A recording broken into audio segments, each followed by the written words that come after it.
একজন ইমানদারের ইমানের পর সবচাইতে বড় গুরুত্বপূর্ণ ইবাদত আল্লাহর জন্য 5 ওয়াক্ত সালাত নিবেদন করা। 5 ওয়াক্ত সালাত নিবেদনের চাইতে গুরুত্বপূর্ণ কোনো ভালো কাজ ইমানের পর আর দ্বিতীয়টি থাকতে পারে না। এই নামাজ যার যত বেশি সুন্দর হবে, যিনি যত বেশি নিয়মিত হবেন, যিনি যত বেশি এই সালাতটাকে সুন্দরভাবে আদায় করবেন, আল্লাহর কাছে তিনি তত প্রিয় পাত্র হবেন, মুসলমান হিসাবে তিনি তত সফল কাম হবেন। আল্লাহ তাআলা সূরা মুমিনুনের প্রথম আয়াতে বলেছেন, ক্বাদ আফলাহাল মুমিনুন আল্লাযীনা হুম ফি সালাতিহিম খাশিউন। সেই ঈমানদারগণ সফল যারা তাদের সালাতের মধ্যে খুশু অবলম্বন করে, যাদের সালাতের মধ্যে মনোযোগ থাকে। ঠিক একইভাবে সালাতের মধ্যে মনোযোগের পাশাপাশি সালাতের বাহ্যিক যে কর্মকাণ্ড সমূহ আছে, রোকনগুলো আছে, ফরজ ওয়াজিব সুন্নাহগুলো আছে, সেগুলো সঠিকভাবে আদায় করা, এটা সালাতের পূর্ণাঙ্গতার পূর্ব শর্ত। প্রিয় নবী সাল্লাল্লাহু আলাইহি সাল্লাম তিনি জিবরিল থেকে সরাসরি নামাজের ওয়াক্ত শিখেছেন। জিবরিল নবী করিম সাল্লাল্লাহু আলাইহি সাল্লামকে নামাজ পড়ে দেখিয়েছেন, তিনি তার কাছ থেকে শিখেছেন। এরপর নবী সাল্লাল্লাহু আলাইহি সাল্লাম আমাদেরকে নির্দেশ করেছেন, সল্লু কামা রাআইতুমুনি উসাল্লি, তোমরা আমাকে যেভাবে সালাত আদায় করতে দেখেছ তোমরা সেইভাবে সালাত আদায় করো। অতএব একজন ইমানদার নামাজ পড়তে হবে তাকে ঠিক সেভাবে, যেভাবে প্রিয় নবী সাল্লাল্লাহু আলাইহি সাল্লাম নামাজ আদায় করতেন, যেভাবে তিনি সালাত আদায় করতে আমাদেরকে বলেছেন। কিয়ামতের দিন ইবাদত বন্দেগীর মধ্যে সর্বপ্রথম হিসেব নেওয়া হবে নামাজের। আর আর্থিক লেনদেন এবং মানুষের অধিকার সংশ্লিষ্ট বিষয়ে সর্বপ্রথম হিসেব নেওয়া হবে মানুষ খুনের। যদি কেউ কাউকে খুন করে থাকে, এমনকি কোনো ভ্রূণ হত্যা করে থাকে, বাচ্চাদের হত্যা করে থাকে, যে কোনোভাবে মানুষ হত্যার সাথে যদি কেউ জড়িয়ে পড়ে, তাহলে তার বিচার হবে মানুষের পারস্পরিক লেনদেন সংশ্লিষ্ট বিষয়গুলোর মধ্যে থেকে সবকিছুর আগে। আর ইবাদত বন্দেগীর মধ্যে সর্বপ্রথম হিসেব নেওয়া হবে সালাতের। নবী করিম সাল্লাল্লাহু আলাইহি সাল্লাম বলেছেন, ফাইন সলুহাত, যদি কারোর নামাজের হিসেবটা যে শুরুতে নেওয়া হবে এটা যদি সে ঠিকঠাক মতো দিতে পারে, নামাজের হিসাবটা যদি মোটামুটি সে সঠিকভাবে দিয়ে দেয়, বড় কোনো ঘাপলা বা ভেজাল যদি ধরা না পড়ে, তাহলে ফাকাদ আফলাহা ওয়া আনজাহ, তাহলে এই ব্যক্তি আখিরাতে অন্য সব বিচারে সে সফল হয়ে যাবে, সার্থক হয়ে যাবে। নামাজ ঠিক হয়ে গেল, এই জায়গায় সে পার পেয়ে গেল, মানে আলহামদুলিল্লাহ সে সাকসেস হয়ে গেল, তার জন্য সামনে গ্রিন সিগন্যাল।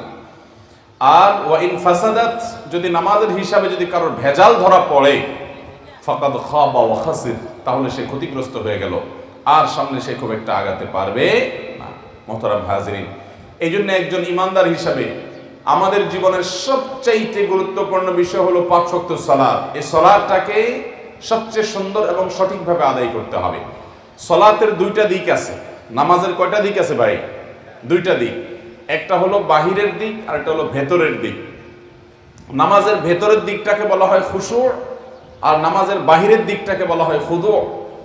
এই যে নামাজের ভেতর এবং বাহির, এই 2 দিকের মধ্যে আমরা সাধারণত নামাজের ভেতরটা নিয়ে সবাই কম বেশি চিন্তা করি যে আমাদের নামাজে মনোযোগ নাই, আমাদের নামাজে মনোসংযোগ নাই, আমাদের মনটা এদিক সেদিক চলে যায়, আমরা ধরে রাখতে পারি না।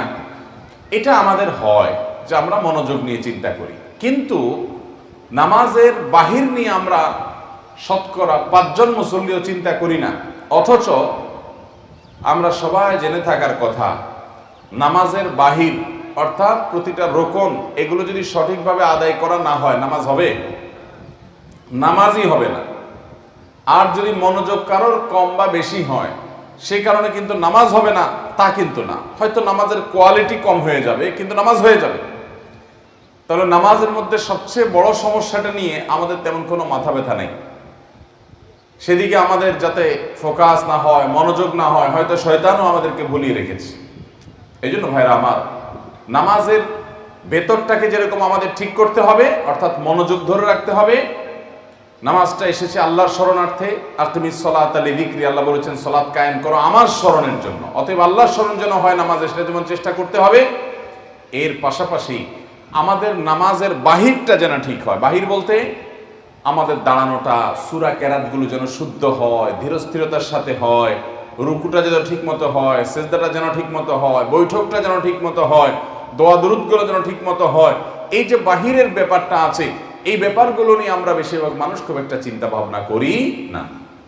তো যার কারণে এই সালাত আমাদের আখিরাতে নাজাতের মাধ্যম নাও হতে পারে, এবং আমাদের এই ভেজাল কারণে আমাদের এই সালাত আমাদেরকে কিয়ামতের ময়দানে আটকে দিতে পারে। মোহতারাম হাজরিন, এই জন্য সালাতের বাহ্যিক দিকটা অর্থাৎ খুদুর যেটাকে বলা হয়, এটাকে আমাদের নবী করিম সাল্লাল্লাহু আলাইহি সাল্লাম যেভাবে আদায় করেছেন সেইভাবে প্রতিটা রুকুনকে আদায় করার মাধ্যমে সেইটাকে বাস্তবায়ন করতে হবে, আর না হলে সেই সালাত আল্লাহর কাছে গ্রহণযোগ্য হবে না।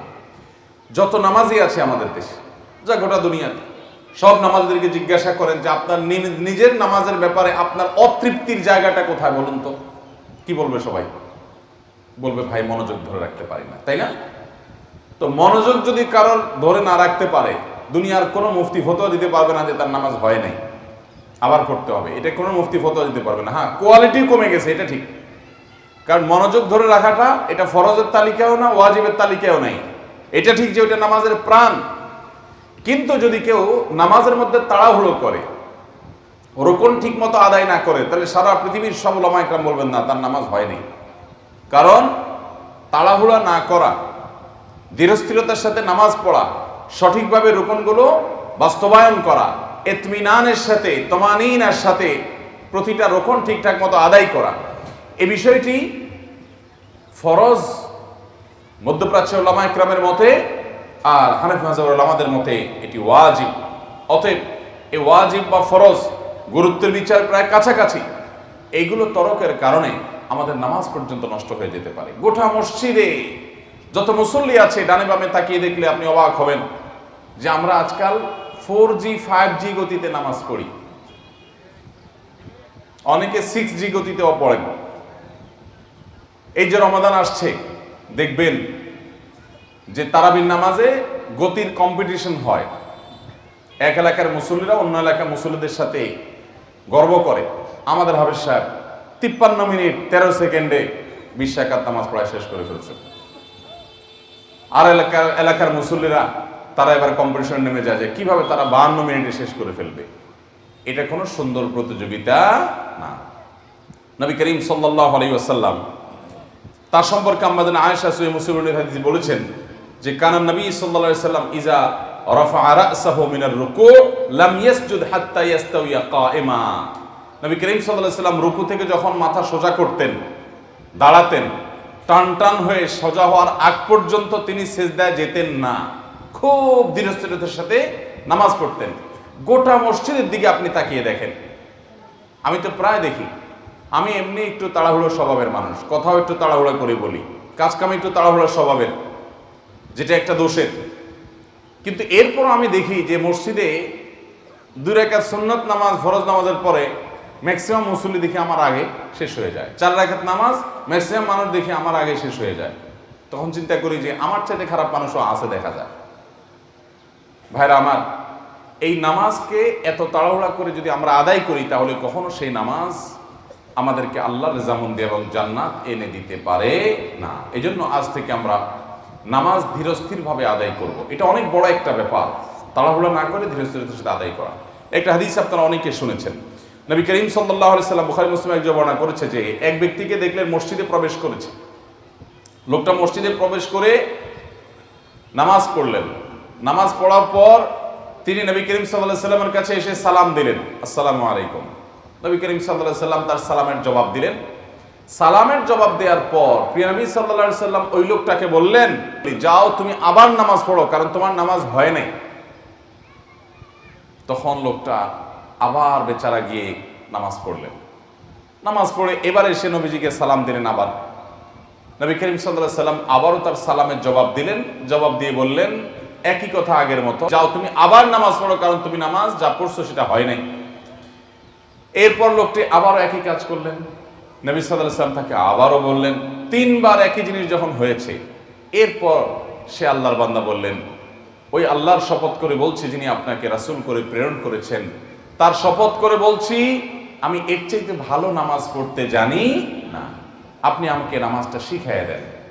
এবার নবী করিম সাল্লাল্লাহু আলাইহি ওয়াসাল্লাম তাকে নামাজ শিখালেন। কিভাবে নামাজ শিখালেন তাহলে শুনেন। নবী করিম সাল্লাল্লাহু আলাইহি ওয়াসাল্লাম তাকে নামাজ শিখাতে গিয়ে বললেন, যখন তুমি দাঁড়াবে,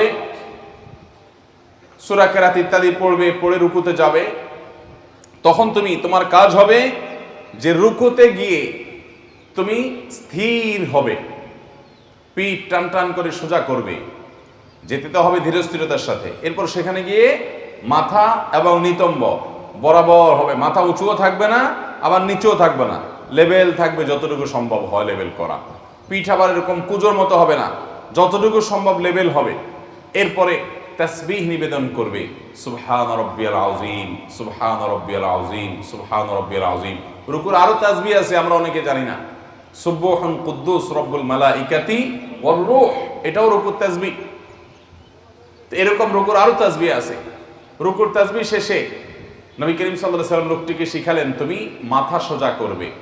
মাথা সোজা যে করবে, একবারে টান টান হয়ে সোজা হয়ে দাঁড়াবে, অপেক্ষা করবে।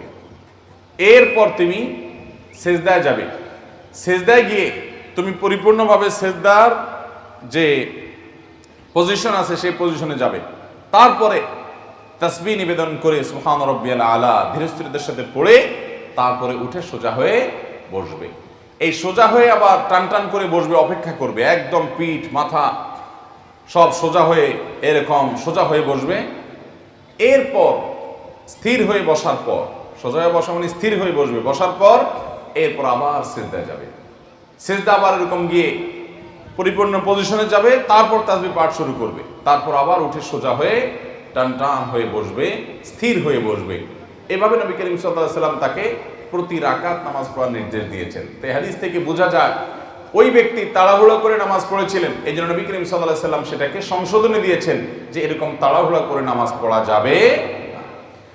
আমাদের সমাজে আমরা যত মানুষ নামাজ পড়ি, আশেপাশে পড়তে দেখি, বেশিরভাগ মানুষ আমরা সূরা ফাতিহার সাথে অন্য সূরা মিলানো, এগুলো দেখবেন যে আমরা বেশিরভাগ ক্ষেত্রে তাড়াহুড়ো করে পড়ি। আপনি আল্লাহর প্রশংসা করছেন, সূরা ফাতিহা পাঠ মানে কি করা? আল্লাহর প্রশংসা করা, গুণকীর্তন করা। তো নামাজে দাঁড়ায় যদি আপনি আলহামদুলিল্লাহ রাব্বিল আলামিন রহমানির মালিক ইয়াউমিদ্দিন ইয়্যাকা না'বুদু ওয়া ইয়্যাকা নাস্তাঈন ইহদিনাস সিরাতাল লাযিনা আন'আমতা আলাইহিম, তাহলে কিন্তু প্রশংসা হলো না। আপনি যদি দুনিয়ার কোনো বড় ব্যক্তি, দুনিয়ার কোনো দামি মানুষ, তাকে যদি সবার সামনে প্রশংসা করেন, সেই প্রশংসার বাক্যগুলো যদি হুলস্থুল করে পড়েন, তাহলে সেটার কারণে তিনি কখনো খুশি হবেন না। ঠিক একইভাবে আল্লাহর প্রশংসা যখন আমরা করব, হুলস্থুল করলে সেখানে আল্লাহ তাআলা কখনো সন্তুষ্ট হবেন না। এজন্য আমাদের নামাজের মধ্যে ধীরস্থিরতা থাকতে হবে, স্থিরভাবে আস্তে আস্তে আস্তে আস্তে সুন্দরভাবে নামাজ পড়তে হবে। চেষ্টা করবো তো ইনশাআল্লাহ। আল্লাহ আমাদেরকে তৌফিক দান করুন। এর পাশাপাশি আমরা যখন রুকুতে যাই, অনেক লোক আছে দেখবেন রুকুতে যে আমাদের পিঠ এবং মাথা এরকম থাকে, অ্যাঙ্গেলে থাকে, আমরা সোজা করি না, কারণ ভালো করে রুকু করি না। রুকুটা ভালো করে হতে হবে, অর্থাৎ আপনার কোমরটা ভাঙতে হবে। আপনি যদি একান্ত অসুস্থ না থাকেন তো পরিপূর্ণ কোমরটা ভাঙবেন, মাথা থেকে কোমর পর্যন্ত লেভেল হবে যতটুকু সম্ভব। আপনি এরকম একটু রুকুতে গেলেন আর ঝুলে থাকলেন, এটা অহংকারী ভাব প্রদর্শিত হয় এর মাধ্যমে, এটা করা যাবে না। আবার অনেকে আছে রুকুতে যায় কিন্তু যাওয়ার সময় সুবহান রাব্বিয়াল আযীম পথে থেকে পড়া শুরু করে দেয়, আল্লাহু আকবার, সুবহান রাব্বিয়াল আযীম, সুবহান রাব্বিয়াল আযীম, সুবহান রাব্বিয়াল আযীম, মন্ত্র পাঠের মতো হুলস্থুল করে পড়ে না। সুবহান রাব্বিয়াল আযীম, সুবহান রাব্বিয়াল আযীম, সুবহান রাব্বিয়াল আযীম, মহব্বতের সাথে আমার রবের পবিত্রতা বর্ণনা করছি, যিনি মহান সেই রবের পবিত্রতা বর্ণনা করছি। অর্থের দিকে তাকায়া আস্তে আস্তে সুন্দর করে মহব্বতের সাথে পড়তে হবে, এবং রুকুতে যে তারপরে পড়া শুরু করবেন, পথের থেকে না। অনেকে আছেন রুকুর 3 তাসবিহ, তো এক তাসবিহ যাইতে যাইতে পথে পথে পড়ে। পথে পথে মানে কি? সোজা থেকে রুকুর দিকে যেতে যেতে এক তাসবিহ পড়া শেষ, আরেক তাসবিহ যাইয়া পড়ে, আর শেষের তাসবিহটা উঠতে উঠতে পড়ে। এরকম আছে না নাই? এ নামাজ না। কিন্তু ঘর ভর্তি, মসজিদ ভর্তি মানুষ দেখবেন এরকম নামাজ পড়ে। ভাইরা আমার, এই নামাজ সুন্দর করতে হবে। আমরা যারা মনোযোগ নিয়ে আমাদের অভিযোগের কথা বলি যে নামাজে মনোযোগ থাকে না, নামাজে মনোযোগ রাখার অন্যতম মাধ্যম হলো আস্তে আস্তে ধীরে ধীরে সময় নিয়ে নামাজ পড়া। যত বেশি সময় নেবেন নামাজে, তত বেশি নামাজের মধ্যে মনোযোগ থাকবে ইনশাআল্লাহ। কথা কি বুঝাতে পারছি? এভাবে আপনি যখন সেজদায় যাবেন দেখবেন অনেকে আল্লাহু আকবার বলে সেজদায় এখনো কপাল লাগে না, তার আগে সুবহান রাব্বিয়াল আলা শুরু করে দিস। এটা তো সঠিক না। সেজদায় কপাল লাগবে, নাক লাগবে, দুই হাত লাগবে, সবকিছু পজিশনে যাবে, 7টা অঙ্গ সেজদায় লেগে যাবে। এরপরে শুরু করবেন মহব্বতের সাথে সুবহান রাব্বিয়াল আলা, সুবহান রাব্বিয়াল আলা, সুবহান রাব্বিয়াল আলা, এভাবে শুরু করবেন। আবার 3 তাসবিহ শেষ একটু স্থির হয়ে এরপরে উঠবেন আল্লাহু আকবার। আল্লাহু আকবার বলে উঠে বসছেন, বসে একটু অপেক্ষা করবেন, অন্তত 1 সেকেন্ড, কোয়ার্টার সেকেন্ড অপেক্ষা করবেন, এরপর আবার আল্লাহু আকবার বলে যাবেন। আর আমরা উঠতে দেরি যাইতে দেরি নেই, উঠতে দেরি যাইতে দেরি নেই। এটাকে বলা হয় মুরগির ঠোকর। মুরগি খাবার খায় যে দেখছেন কেমনে ঠোকর দেয়, কোনো গ্যাপ দেয়, বিসমিল্লাহ বলে একটা খেয়ে উঠে আবার একটু ব্রেক দিয়ে আবার একটা খায়, কিরকম খায়, টক টক টক টক টক করে খায় না? তো আমাদের রুকু সেজদাগুলো হলো মুরগির ঠোকরের মতো। এটা আমার ভাষা না, স্বয়ং নবী করিম সাল্লাল্লাহু আলাইহি সাল্লাম এটা বলেছেন যে কিছু লোক যারা নামাজ পড়ে এরকম তাদের সম্পর্কে তিনি বলেছেন যে তারা মুরগির ঠোকর দেয়, মুরগির ঠোকরের মতো নামাজ পড়িও না, অর্থাৎ এরকম হুলস্থুল করে রুকু সেজদা দিও না। এরকম রুকু সেজদা মারলে, এরকম তাড়াহুড়া করলে সেই নামাজ আল্লাহর কাছে গ্রহণযোগ্য হবে। এই নামাজ আপনার জন্য জান্নাতের চাবি হবে না। এই নামাজ আপনাকে অন্যায় অশ্লীলতা থেকে বাঁচাবে না। এই নামাজ আপনাকে মুত্তাকি বানাবে না। এই নামাজ আপনার জান্নাত আপনার করবে না যদি আপনি তাড়াহুড়া করে নামাজ পড়েন। কিন্তু গোটা দেশের সর্বত্র আপনি তাকান, নামাজের সৌন্দর্য নেই। যার নামাজ যত সুন্দর সে মুত্তাকি হিসাবে তত ভালো, আল্লাহর কাছে তত প্রিয়। অতএব নামাজের মধ্যে তাড়াহুড়া পরিহার করবো তো ইনশাআল্লাহ। আল্লাহ আমাদেরকে তৌফিক দান করুন। ভাইরা আমার, নবী করিম সাল্লাল্লাহু আলাইহি ওয়াসাল্লাম বলেছেন আসওয়াউন নাসি সারিকা আল্লাযী ইয়াসরিকু মিন সালাতি। সবচেয়ে খারাপ চোর, চোরদের মধ্যে আবার সবচাইতে খারাপ চোর তো এমনিই খারাপ, এর মধ্যে আবার খারাপদের মধ্যে আবার খারাপ হলো যে ব্যক্তি নামাজে চুরি করে। সাহাবীরা আশ্চর্য হয়ে গেছেন যে বহুত চোরের কথা তো শুনছি আমরা, ডিম চোর আছে, মুরগি চোর আছে, টাকা চোর আছে, হ্যাঁ, মোবাইল চোর আছে, গরু চোর আছে, টিন চোর, গম চোর আছে, ত্রাণ চোর আছে, বহু রকমের চোর আছে। কিন্তু এ আবার কোন চোর যে নামাজ চোর? তখন নবী করিম সাল্লাল্লাহু আলাইহি সাল্লামকে সাহাবীরা জিজ্ঞাসা করছেন, ক্বালু কাইফা ইয়াসরিকু মিন সালাতিহি, মানুষ আবার নামাজের কিভাবে চুরি করে? ক্বালা নবী সাল্লাল্লাহু আলাইহি সাল্লাম লা ইউতিম্মু রুকুআহা ওয়ালা সুজুদাহা, নামাজ চুরি হলো রুকু সেজদা ঠিক মতো করে না, আদা আদি করে উঠে যায়, ঠিক মতো পিঠটা ভাঙে না, সোজা করে না, আবার উঠেই আবার চলে যায়, সোজা হয়ে ভালো করে দাঁড়ায় না, দাঁড়ায় একটু অপেক্ষা করে না, এই যে হুলস্থুল করে রুকু সেজদা ঠিকঠাক মতো করে না, তাড়াহুড়া করে, এই নামাজই হলো সবচাইতে নিকৃষ্ট চোর। এ হলো নামাজকে চুরি করছে, ফাঁকি দিচ্ছে, তাড়াহুড়ো করছে। কোন কোন বর্ণনা দ্বারা জানা যায় যে এইরকম নামাজের নামাজি, এরকম নামাজি ব্যক্তির নামাজ, এরকম সালাত আদায়কারী ব্যক্তির সালাত, এরকম মুসল্লির সালাত, এটাকে যখন আসমানে ফেরেশতারা উপস্থাপন করে বান্দার আমল হিসেবে, ওইটা পুরাতন তেনার মতো করে নিক্ষেপ করে দেওয়া হয় যে তোমার সালাত দরকার নেই। অতএব এই তাড়াহুড়া মার্কা নামাজ ছাড়বো তো ইনশাআল্লাহ, নামাজ সুন্দর করবো তো ইনশাআল্লাহ। ভাইরা আমার, 4 রাকাত নামাজ, 4 রাকাত নামাজ পড়তে আমাদের অনেকের 3 মিনিট টাইমও লাগে না, আছে না নাই? আর সূরা তো মাশাআল্লাহ, অনেক লোক আছে যে 10টা 15টা বা 5-7টা 8টা সূরা মুখস্থ আছে, কিন্তু উনি 12 মাসের 13 মাস 5 ওয়াক্তের মধ্যে 5 ওয়াক্তই বা বেশিরভাগ নামাজেই প্রায় ওনার সূরা ফিক্সড, ইন্না তাই না আর কুল হু আল্লাহ, আছে না নাই? ইন্না তাই না আর কুল হু আল্লাহ। এক সাহাবী তিনি কুল হু আল্লাহ সূরাকে খুব মহব্বত করতেন, নামাজের মধ্যে প্রত্যেক রাকাতেই তিনি কুল হু আল্লাহ পড়তেন। অন্য সূরা ফাতিহার সাথে অন্য সূরা মিলাইতেন, কিন্তু তার সাথে সূরা কুল হু আল্লাহ, সূরা ইখলাস সূরা মিলাইতেন, এটা সব রাকাতেই করতেন। তো উনি ইমাম ছিলেন, ওনার ব্যাপারে সাহাবীরা নালিশ করেছেন নবীজির কাছে যে আল্লাহ রসুল উনি অনেক লম্বা করে নামাজ পড়ে, সূরা ফাতিহার পরে উনি সূরা ইখলাস পড়ে, তারপর সূরা মিলায় বা সূরা যাই মিলায় সাথে সূরা ইখলাস পড়ে, তো আমাদের তো অনেক দীর্ঘ হয়ে যায় নামাজটা। নবী করিম সাল্লাল্লাহু আলাইহি ওয়াসাল্লাম তাকে ডেকে বললেন, তুমি এরকম কেন করো? তখন তিনি বললেন, হে আল্লাহ রসুল, সূরা ইখলাসটাকে আমি অনেক বেশি মহব্বত করি, ভালোবাসি, কারণ এখানে আমার আল্লাহর পরিচয়ের কথা বলা আছে, আল্লাহর পরিচয় দেওয়া হয়েছে। গোটা কোরআনে একটাই সূরা আছে যে সূরার একমাত্র বিষয়বস্তু হলেন স্বয়ং আল্লাহ, আল্লাহর জাত, পবিত্র সত্তা, আল্লাহর জাত ছাড়া, আল্লাহর পাকে জাত ছাড়া অন্য কোন বিষয়ের আলোচনায় সূরা নাই। কুল হুয়াল্লাহু আহাদ, বলুন তিনি আল্লাহ এক, আল্লাহুস সামাদ, তিনি কারো মুখাপেক্ষী নন, লাম ইয়ালিদ ওয়া লাম ইউলাদ, তিনি কাউকে জন্ম দেন নাই, তাকে কেউ জন্ম দেয় নাই, ওয়া লাম ইয়াকুল লাহু কুফুয়ান আহাদ, তার সমকক্ষ কেউ নাই। তাহলে একটা সূরার যে কয়টা আয়াত আছে সবগুলো আয়াতের মূল সাবজেক্টটা কাকে ঘিরে? স্বয়ং আল্লাহকে ঘিরে। এই জন্য সাহাবী বলেন যে সূরা ইখলাসটাকে আমি ভালোবাসি, এই জন্য নামাজে আমি অন্য সূরা যাই পড়ি না পড়ি সূরা ইখলাস অবশ্যই পড়ি। নবী করিম সাল্লাল্লাহু আলাইহি সাল্লাম বলেছেন সূরা ইখলাসের ভালোবাসা তোমাকে জান্নাতে নিয়ে যাবে। তাহলে এটা তো ভালো জিনিস যে সূরা ইখলাস মহব্বত করলেন, কিন্তু আপনি শর্টকাট করার জন্য যে সূরা ইখলাস মেরে দেন প্রত্যেক রাকাতে, সেটা তো ফাঁকিবাজি।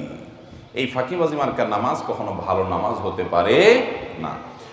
হুযায়ফা ইবনে ইয়ামান রাদিয়াল্লাহু তাআলা আনহু, তার সম্পর্কে বুখারীতে একটি হাদিস বর্ণিত আছে। তিনি এক ব্যক্তিকে দেখলেন যে তিনি লোকটা তাড়াহুড়া করে নামাজ পড়ছে, অনেক তাড়াহুড়া করে। তিনি ডাক দিয়েছেন, ডাক দিয়ে বললেন যে তুমি এই তাড়াহুড়া মার্কা নামাজ কতদিন পড়তেছো? উনি বললেন যে কেন আমি তো আজীবন এভাবেই পড়তেছি।